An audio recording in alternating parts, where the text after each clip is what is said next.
계속해서 대구 경북 소식 전해드립니다. 저녁에 집 앞에 내놓는 생활 쓰레기, 아침에는 말끔히 치워져 있죠. 환경미화원들이 밤새 치우기 때문인데 사실 이들의 계약서를 보면 낮에 근무하는 것으로 돼 있습니다.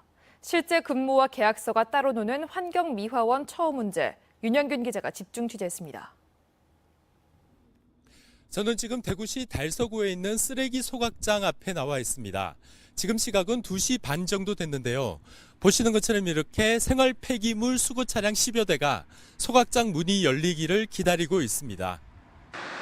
새벽 3시에 문을 여는 쓰레기 소각장은 평일은 오후 3시, 공휴일과 토요일에는 오전 10시에 문을 닫습니다. 환경미화원들은 보통 밤 12시 정도부터 일을 시작할 수밖에 없습니다. 소각장이 새벽에 문을 열어주니까 거의 업체 측에서도 새벽 근무를 원하기를 하고 그게 자기들도 능률이 많이 오르고 하니까. 이처럼 분명 밤에 일하는 환경미화원, 계약서를 보면 상황은 다릅니다. 오전 6시부터 오후 3시까지 일하는 것으로 돼 있습니다.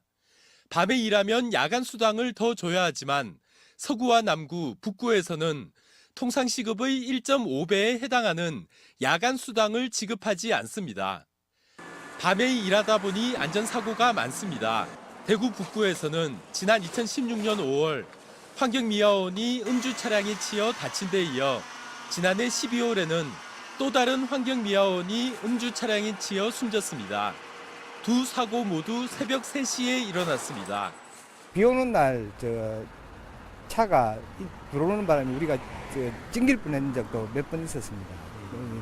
안전장치를 하는 건 아무것도 없고 그냥 비상깜빡이밖에 안 엮고 가는데. 환경미화원들은 계약서대로 낮에 근무하게 해달라, 야간 근무를 해야 한다면 야간 수당이라도 달라고 주장하고 있습니다.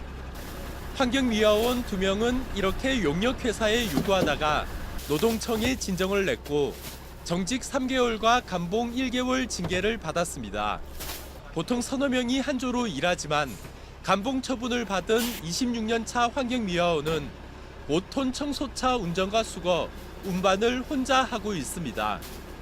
이렇게 매일 아파트 8곳의 쓰레기를 치우고 있습니다. 그래 이거는 완전히 보복성 갑질 아닙니까?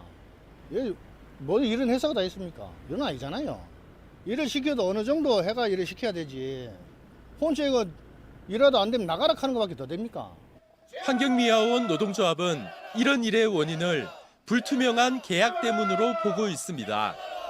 북구와 달서구, 서구와 수성구는 전자입찰 방식이 아니라 협상에 의한 계약, 사실상 수의 계약으로 이루어지고 있습니다. 특정 업체가 수십 년째 독점하다 보니 이런 일이 일어날 수 있습니다.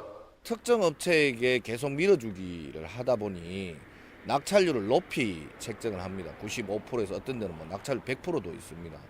그렇게 이제 용역업체에게 이익을 가게 하고 그 대신에 이제 근로자들에게 책정돼야 되는 야간 수당을 빼고. 정부는 내년부터 환경미화원의 주간 근무 비율을 높일 계획입니다. MBC 뉴스 윤용균입니다.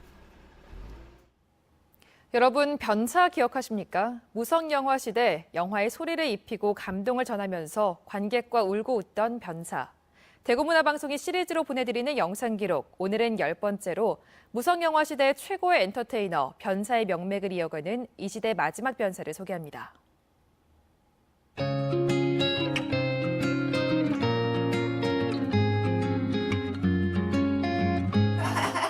새끼 잡았다. 바로 그때 멈추시오.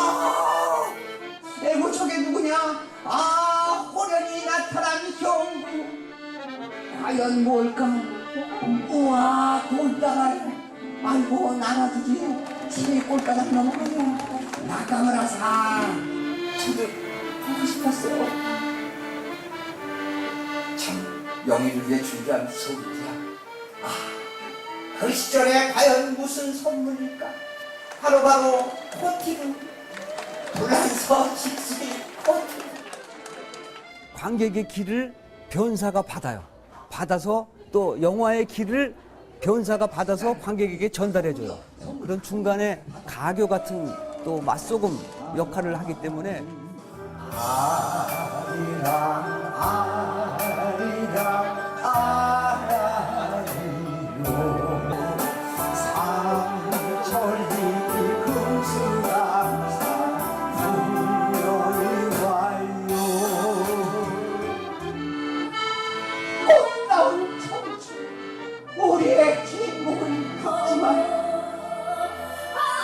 그날 우리의 가슴 속에서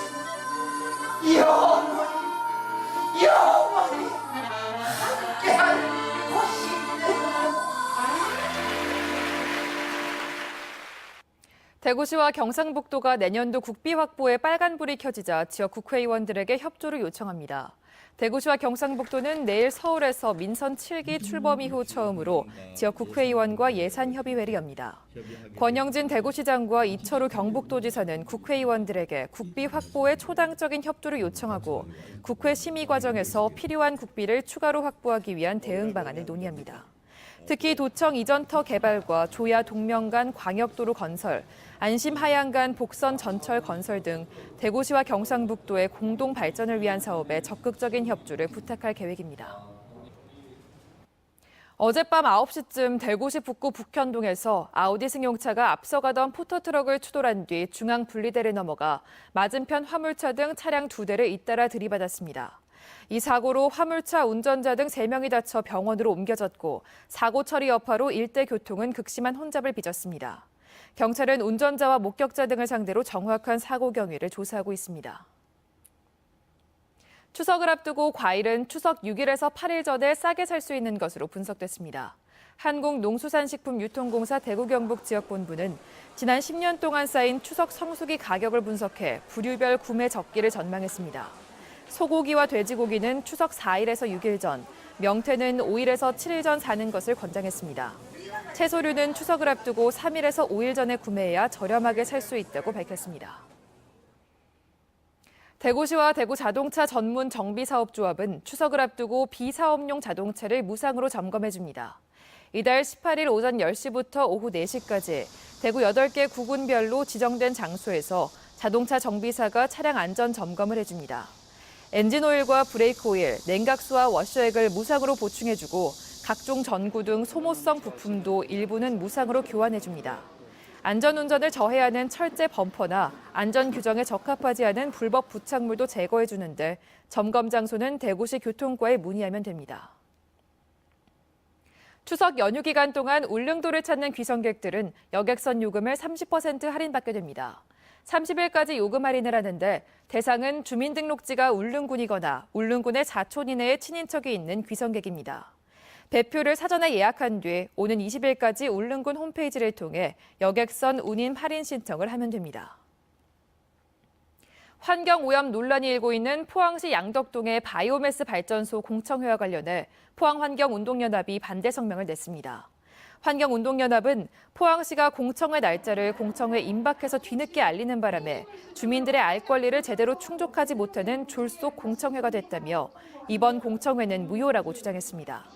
환경운동연합과 주민들은 포항 바이오매스 사업이 심각한 대기오염을 유발할 수 있다며 반대하고 있습니다.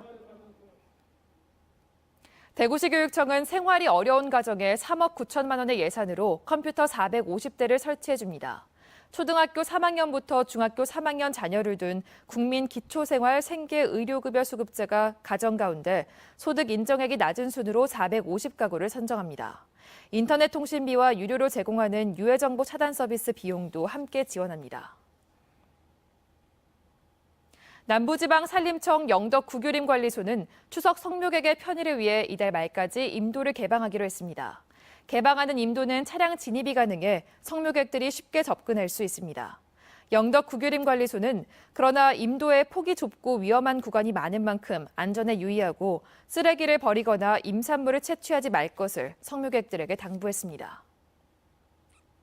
대구지법 형사12부 정재수 부장판사는 지난 2015년 7월 경북의 한 재활원에서 일하며 지적장애 1급 B씨의 뺨을 아무런 이유 없이 돌려가며 때리고 신체 특정 부위를 만지는 등 2016년까지 재활원생을 폭행하고 추행한 혐의로 재판에 넘겨진 43살 A씨 등 2명에게 징역 1년 6개월의 집행유예 2년씩을 선고하고 40시간 성폭력 치료 강의 수강을 명령했습니다.